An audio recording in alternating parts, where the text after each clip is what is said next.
માણાવદરમાં સમસ્ત હિન્દુ સમાજ દ્વારા આતંકવાદના વિરોધમાં રેલી કાઢી મૃતકોને શ્રદ્ધાંજલિ અપાઈ।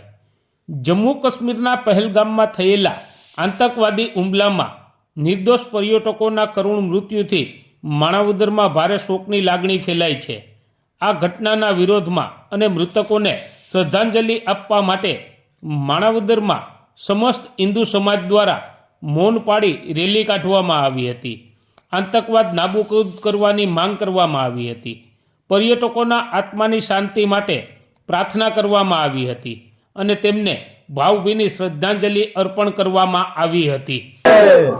કાશ્મીરના પહેલગામમાં જે ભારતના નિર્દોષ પ્રવાસીઓ ભારતીયો જેમને આતંકવાદીઓએ ખુલ્લેઆમ ફાયરિંગ કરી અને એમનું મૃત્યુ નિપજાવેલ છે, એના વિરોધમાં આજ માણાવદર સમસ્ત હિન્દુ સમાજ દ્વારા માણાવદરના તમામ વેપારીઓ આગેવાનોએ ગામને સદંતર બંધ રાખેલ છે। 2 વાગ્યાથી લઈ અને 6 વાગ્યા સુધી સદંતર ગામ બંધ રાખી અને સિનેમા ચોકથી લઈ બારપરા ચોક ગાંધી ચોક સુધી રેલી યોજી અને અહીંયા પુત્રાદહન કરી મૃતકોને શ્રદ્ધાંજલિ અર્પણ કરેલ છે।